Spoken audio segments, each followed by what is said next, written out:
Nice ink, Grandma. What's that? Prison gang or failed tattoo night? The boys at table 5 burst out laughing. Again. She didn't flinch. She just wiped the counter, adjusted her sleeve to hide the fading mark, and moved on, like always. They laughed at her tattoo, called it weird, ugly, even criminal. She never said a word, until the day a retired general walked in, caught sight of her wrist, and froze. He stepped forward slowly, voice low and shaken, like he was speaking to a name etched on a memorial wall. Is that from Operation Widow Mark? That moment, in a dusty little diner, shattered everything they thought they knew about her. Rachel wasn't the kind of person anyone paid much attention to, at least not at first glance. She worked the morning and evening shifts at a dusty roadside diner that hadn't changed its wallpaper since the 70s.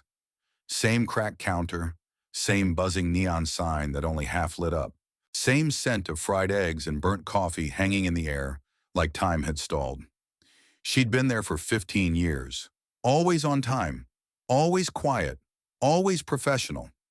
She never raised her voice, never gossiped, never took personal calls. If a customer was rude, she simply blinked, jotted down the order, and moved on. Some people admired that, called it grace under pressure. Others found it unnerving. What really stirred curiosity, though, was the tattoo. It wrapped around her left wrist. Faint, almost smudged with time. A circle, cut by two clean diagonal lines, almost like a crossed-out target or a forgotten code. It didn't look like art. It didn't look like something someone got on a whim. It looked official. When asked about it, and people did ask, she'd simply pull her sleeve down and reply, "Old history, doesn't matter anymore." Then she'd smile politely, refill their coffee, and disappear behind the counter again. What few noticed, but some did, was that she always wore gloves. Thin fabric gloves, gray or black, that covered the mark almost perfectly, even in summer, even while handling hot plates. Except during the graveyard shifts, those late hours when most of the town was asleep and only the hum of the refrigerator kept her company. During those hours, she'd let her wrist breathe, and occasionally she'd sit by the window alone, staring into the distance like she was listening for something only she could hear. Rachel had no known family, no children, no wedding ring, no photos in her wallet, no backstory. Just a woman who came in, clocked in, did her job, and vanished into the night. But that silence, that carefully curated invisibility, was what made her unforgettable to the right kind of eyes. Every diner has that table, the loud one, the careless one, the one that treats the waitress like a background character in their weekend performance. For this diner, it was table 5. They were mostly young guys, local mechanics, part-time delivery drivers, and a few fresh recruits from the nearby base. Brash, bored, loud. The kind of group that loved making noise for the sake of being heard. And Rachel, with her quiet grace and that odd tattoo, became a frequent target. What's the story with the ink, huh? Prison club? Maybe she was in a biker gang for grannies. Yo, maybe it's some secret Navy stuff, like spy level. Each comment would land with laughter that echoed across the linoleum floor, but Rachel never bit, never scowled, never broke pace. She'd just wipe the counter, adjust her sleeve, and walk away. That calm, detached reaction only fueled them more, made them think she was harmless, that there was no story, just a worn-out waitress with a weird mark and an empty life. But occasionally someone, usually a newcomer to the table, would stop mid-laugh. Their eyes would catch hers. Something in her expression, in that fleeting flicker of sadness or steel, would make their throat go dry. And just like that, the jokes would stop. They didn't know it yet, but they weren't laughing at a tattoo. They were laughing at a mark once feared behind classified walls. A symbol burned into briefings never meant to be public. A code name once whispered in the dark. Widow Mark. And soon one man, a general, would walk through that door, glance at that mark, and change everything they thought they knew about her. The diner hadn't changed in years. The sunlight still crept in through the cracked blinds the same way every morning, slicing through the dust-filled air and hitting the faded linoleum like golden stripes of memory. The bell above the door still jingled the same tune, a soft, tired ring that had lost its cheer a decade ago. And Rachel, she hadn't changed much either. In the back room, she stood in front of the small mirror taped to the wall, tying her hair into a loose bun. She worked slowly, methodically, like each movement was muscle memory etched from years of quiet repetition. Her reflection was tired, but not weak. There was a steadiness in her eyes, a kind of silent discipline. She smoothed down her apron, then adjusted the small scarf around her neck. She didn't need it. It was purely for modesty, maybe habit, but she made sure it sat just right. And then, just before stepping through the swinging door to the front, she paused. She looked at herself. Not long, just a moment, but long enough. Then she pulled the glove over her left hand, hiding the faded tattoo on her wrist, and walked into the light. The diner was quiet. It was early, just past 6. The regulars hadn't fully trickled in yet, but the smell of bacon already hung in the air, and the soft hum of the old fridge filled the silence like white noise. She grabbed a pot of coffee and made her rounds. At table 2, old Mr. Darby sat reading a newspaper that was more coupon than newsprint. "Morning, Rachel," he mumbled, not looking up. "Decaf?" she asked, already pouring it. "You read my mind." They smiled, but only briefly. Rachel never lingered. At the window booth, 2 truckers were halfway through their plates. "Morning, ma'am." "How's the road?" she asked. "Lonely," one said. "Quiet. Sometimes that's the best kind." Her words were soft, never heavy, like she was gently tossing them into the air, hoping they'd land without breaking. She moved like clockwork, not rushed, not slow. Every step, every turn behind the counter, every flick of the rag as she wiped down surfaces, all perfectly measured. And then the bell above the door rang. She didn't look up at first. The sound was familiar, predictable. But the footsteps weren't. They weren't rushed like the kids from the base. They weren't lazy like the locals either. They were deliberate, steady, heavy boots on tile. Rachel turned. He stood just inside the doorway, squinting through the morning light. An older man, tall, broad shoulders, silver hair trimmed with military precision. His olive green jacket was neat but faded, the medals on his chest dulled by time. The name tag read Miles. General Everett Miles. He scanned the room quickly, instinctively, like a man trained to assess entry points, threats, exits. Then his gaze fell on her. Rachel felt it. Not the way a man looks at a woman. No. This was something else. He took off his cap and made his way to the counter. "Coffee black," he said simply, settling onto a stool. "Coming right up," Rachel replied, pouring without missing a beat. She handed him the cup and he nodded his thanks, eyes still studying her face, her movements, like a puzzle he couldn't quite place. "You've been here a while," he said. 15 years, she answered. "Ever serve?" he asked casually, lifting his cup. She paused, wearing the briefest moment, before replying, "Once, long time ago." He gave a slight nod, but said nothing more. For a few minutes he sat quietly, sipping his coffee, eyes occasionally flicking toward the counter, the walls, the photo of a younger Rachel in the corner. She knew that look. He was putting pieces together. Then she reached for a towel, wiped down a plate, and the cuff of her glove slipped just enough to reveal a glimpse, just a sliver, of ink on her wrist. That's when he froze. Mid-sip, hands still raised, his eyes locked onto the faded lines. His breath hitched, shoulders straightened. Time seemed to pause around him. Rachel noticed, and in that moment, everything changed. The morning rush was building. Coffee refills, sizzling eggs on the griddle, and clinking cutlery filled the air like white noise. Rachel moved through it like always, composed, silent, focused. The regulars sat at their usual spots, and for a while it felt like just another predictable day, until they came in. Table 5, 4 young men, all in their 20s, 2 fresh-faced recruits from the nearby military base, the other 2 local mechanics who thought they knew everything. They were loud before the door even shut behind them. Laughter followed them like a trail of smoke. They took their usual booth by the window. "Hey, Rachel," one of them called. "Think we can get the usual? And maybe some ink advice while you're at it?" The others burst out laughing. Rachel, carrying a tray, didn't even glance their way. She placed the dishes gently in front of an elderly couple at another table, offered a polite smile, and turned back toward the counter. "No offense," another chimed in, "but that tattoo's got to be the weirdest thing I've seen. What even is that? Tribal? Alien? Prison cult? Maybe she was in a biker gang," one snorted, tapping his fingers mockingly on the table. "Or like a secret waitress death squad." Rachel said nothing. She never did. But as she reached for the coffee pot, her grip tightened just a little too much.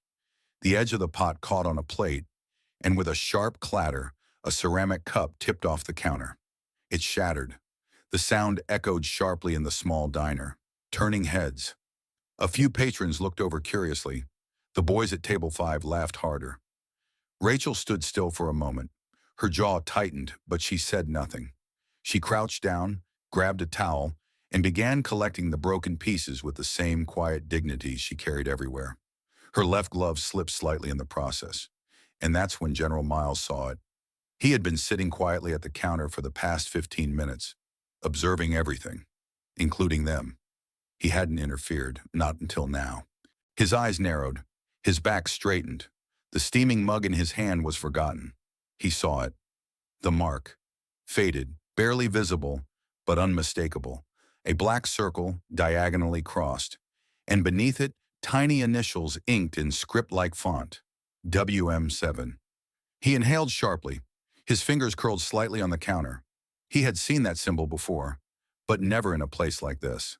He slowly rose from his stool, setting his coffee down with care.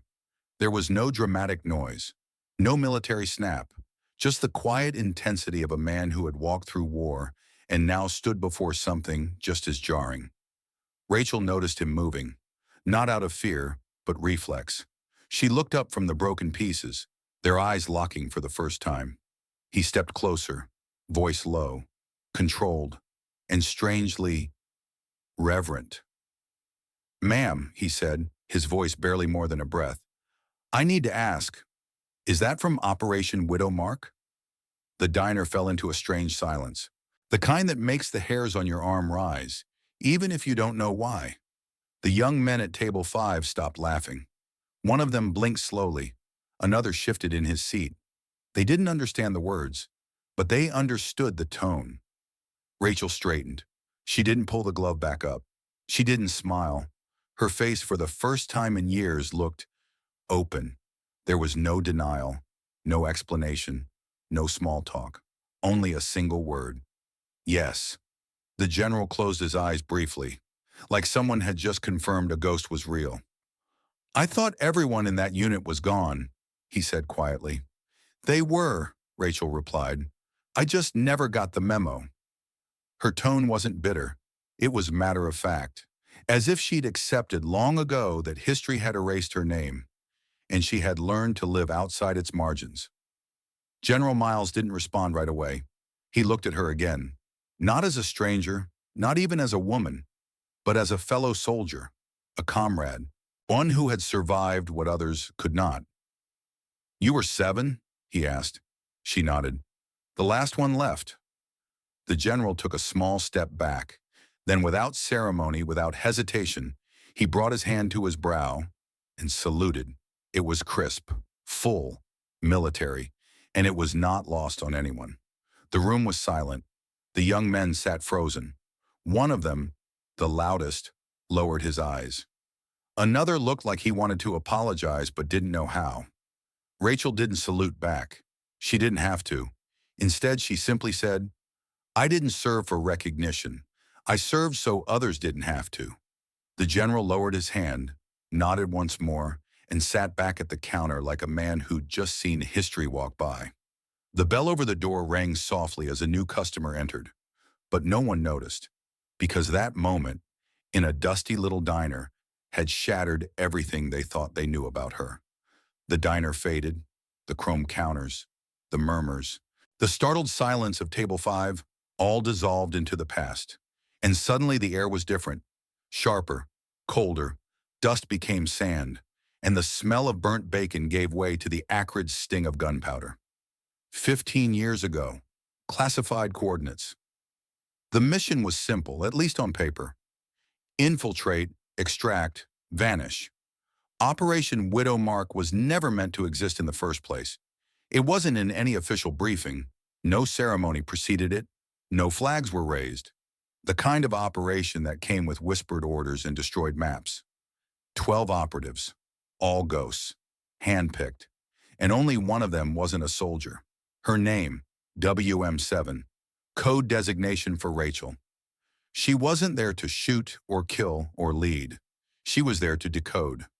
Rachel had trained as a cryptologist, a former NSA analyst with unmatched talent in pattern recognition and battlefield signal disruption. But she had a reason far deeper than duty to accept this mission. Her younger brother, Daniel, had disappeared during a covert operation in the same region a year prior. No body, no intel, just radio silence. They told her it was unrelated. She didn't believe them. So when they offered her a seat with Widow Mark, she didn't hesitate. They dropped at night. No insignia, no names, only numbers. Rachel, 7. The terrain was brutal, arid, jagged, buried in silence and suspicion. But Rachel was sharper than most expected. She could read the topography like a coded map.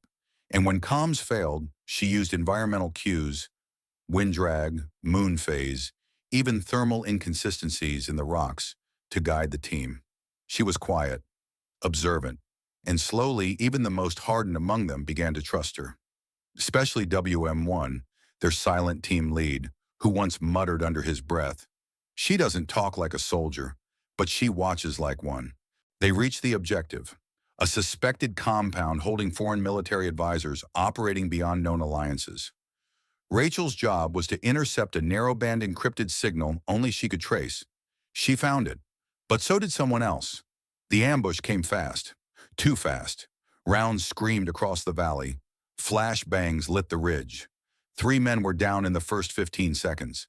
The comms jammed, GPS scrambled, smoke blurred night vision. It wasn't just a firefight, it was an extermination. Rachel was hit, shoulder, ribs, fragments in her thigh. She dropped behind cover, blood slicking her side, teeth clenched. Most civilians would have screamed. Most soldiers would have frozen, Rachel calculated. With her other hand, she pulled a device from her vest. A backup transmitter no one even knew she brought. It had no uplink, no range, just a crude analog frequency locked to a Cold War-era artillery protocol. She couldn't speak, could barely breathe. So she did the one thing no one trained her for. She changed the channel manually, rotated the dial, tapped out a signal on a fractured piece of steel. Morse, her own code, burned into memory. Strike coordinates, full fire, WM team compromised, eyes up. It was suicidal, but someone heard it. Somewhere miles away, a U.S. long-range artillery crew received the ghost code and hesitated only a second. Then they fired. The mountains roared. The earth tore open. And with it, the compound, the ambushers, and the last known coordinates of WM1 through WM6 were lost to flame and rock. When the dust settled, only one heartbeat pulsed beneath the shattered stone. Weak, fading, WM7, Rachel. They found her 36 hours later, curled in a collapsed stone tunnel, her uniform burned, one glove melted into her skin. She didn't speak for 2 days, couldn't move for weeks. No one visited her. No one debriefed her. No one even asked her how she survived. Instead, Operation Widow Mark was erased, deemed unverifiable. The enemy was never named. The team was never honored. And Rachel, the only living memory of it, was quietly discharged. A war no one could admit happened. A woman who wasn't supposed to exist. Before they cut her loose, someone asked if she wanted to remove the tattoo, the symbol each member had inked voluntarily before the mission. She looked at them like they hadn't understood a thing. "If no one else remembers them," she said, "then I will." She kept it. WM7 faded into her wrist like scar tissue. Not a trophy, not a badge, a grave marker. Back in the diner, time rushed back in. The laughter was gone. The general still stood in silence, and Rachel, with a towel in one hand and the past in the other, said nothing. She didn't need to. Her wrist said it all. The diner was still. Utensils froze halfway to mouths. Coffee cups remained suspended in the air. The humming of the refrigerator in the back suddenly felt loud, like the only sound brave enough to speak in that moment. No one said a word, not even the boys at table 5, especially not them. General Miles stood with his hand lowered from the salute, his posture still perfectly straight, his expression unreadable. But his eyes were wet.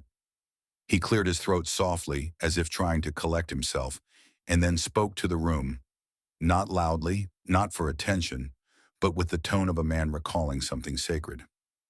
Years ago, I was part of an extraction mission in Sector 9 Romeo.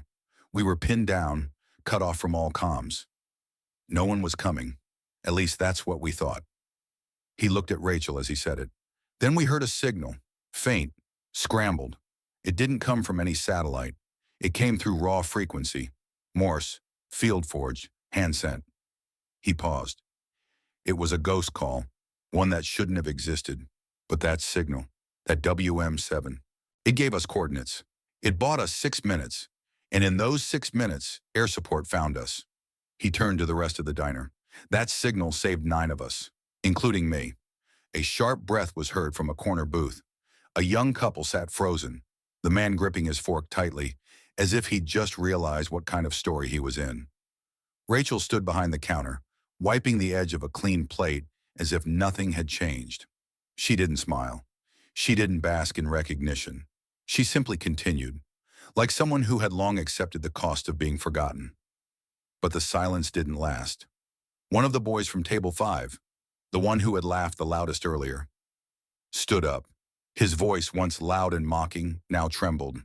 "Sir, I mocked her yesterday. I didn't know." His friends shifted uncomfortably in their seats. One looked down, another swallowed hard. The general looked at him, then at Rachel. Rachel paused, placed the plate down gently, and finally looked the young man in the eye. There was no anger in her gaze, just clarity, and a kind of quiet strength that made words feel unnecessary. Then she said, calmly, firmly, "Now you do. That's enough." It was simple, but in that moment it felt like judgment and forgiveness, all in one breath. The diner didn't erupt into applause. No one stood on chairs. No patriotic music played. But something had shifted. The way people looked at Rachel was no longer casual or dismissive or curious. It was respect, earned, not demanded. Mr. Darby, the old man with the newspaper, quietly folded his paper and left a crumpled $10 bill beneath his plate, far more than his usual tip. He nodded to Rachel on the way out, though he said nothing. He didn't need to. The truckers by the window whispered to each other, then left without finishing their meal. One paused at the counter, looked at Rachel and murmured, "Thank you for your service, ma'am," before disappearing out the door. Even the cook, who usually never left the kitchen, poked his head out, eyes wide, and just stared at her. Rachel didn't say anything more. She simply removed her gloves, folded them neatly, and placed them by the register. For the first time in years, she let the tattoo stay visible. The mark, WM7, no longer just a curiosity or a joke. Now it was a name, a legacy, a truth finally witnessed. The diner opened like it always had, the same flicker of neon against the pale morning light, the same tired hum of the refrigerator echoing in the background. But there was a stillness to the air that morning, something just slightly heavier, like the building itself was holding its breath. Rachel walked in 10 minutes early, as she always did. No one saw her arrive. No one needed to. She went about her routine, tied her hair, adjusted her scarf, slipped on her apron. She moved with the same grace, the same quiet rhythm that had become part of the diner's foundation, like clockwork that never failed. But then she saw it. Her regular break spot, the small stool tucked at the far end of the counter, the one facing the window, wasn't empty. Resting neatly on the tabletop was a single Marine Corps challenge coin. It gleamed under the morning light, its gold trim worn, the emblem, eagle, globe, and anchor, still proud despite the years. Next to it, folded with precision, was a small white note. Rachel didn't rush. She walked slowly to the stool, set her tray down, and picked up the note. The handwriting was strong, deliberate. For WM7, thank you for the lives we still get to live. She read it once, then folded it again, smaller this time, and tucked it into her apron pocket. Her eyes glistened, just briefly, but no tear fell. Her expression never broke. Instead, she picked up the coin, turned it between her fingers for a moment, and placed it in the breast pocket of her apron, close to her heart. She stood in silence for a moment longer, not thinking, just remembering. Then the bell over the door rang, and the first customer stepped in. Rachel smiled, walked behind the counter, and reached for the coffee pot. No gloves today. The tattoo on her wrist, once mocked, once whispered about, now lay undisturbed, unquestioned, and untouched. WM7. No one commented on it. Not anymore. Not after what they had seen, what they had felt. In a world that moved too fast, where so many shouted to be noticed, Rachel had said almost nothing, and left an impact louder than words. That's the strange beauty of silence. It gives space for truth to breathe. It allows those who carry the weight of memory to do so with dignity, without being forced to explain themselves to a world too busy to listen. Rachel never asked for recognition. She never needed applause. But someone saw her, someone remembered, and that was enough. As the diner filled with the smell of coffee and the murmur of breakfast chatter, Rachel did what she always did. She worked, she listened, and she watched. The tattoo on her wrist caught the light as she poured another cup. No longer hidden, no longer laughed at. Now it was a mark of honor, a quiet legacy etched not just in ink, but in the lives of those she'd saved, and the eyes of those who would never see her the same way again. Sometimes it's not the medals or uniforms that define a hero. It's not the speeches or parades or history books. Sometimes it's a quiet woman behind a diner counter, pouring coffee with a tattoo on her wrist. A tattoo the world once laughed at, until they finally understood what it meant. Rachel's story is a reminder that some sacrifices are silent, that some heroes walk among us unnoticed, uncelebrated, carrying the weight of entire missions, and sometimes entire lives when their silence. In today's world, where so much noise is made over fame and recognition, it's easy to overlook the dignity of quiet service, the power of humility, and the grace of restraint. But Rachel reminds us, you don't have to be loud to be strong. You don't have to be seen to make an impact. And even if the world forgets your name, your action, the lives you touch, will never forget you. Maybe you've met someone like Rachel. Maybe she was the woman at your church who always sat in the back. Maybe he was the quiet neighbor who mowed his lawn like clockwork, but never talked about the medals tucked away in his drawer. Maybe that person is you. So we ask you from the heart, what does service mean to you today? Have you ever known someone who carried something the world never saw, until one quiet moment changed everything? Let us know in the comments. We'd love to hear your story, and we know others will too. To all of you watching, especially our veterans, our Gold Star families, our silent guardians across generations, thank you. Thank you for the lives we still get to live, because of what you gave. If this story moved you, please consider giving it a like. And if you believe in honoring the stories that don't always make the headlines, stories like Rachel's, then hit that subscribe button and join us as we continue to shine a light on the quiet heroes among us. Because some stories deserve to be remembered, even if they were never meant to be told. Thank you for watching. And as always, stay kind, stay curious, and never stop listening for the voices that speak only when the world is quiet enough to hear them.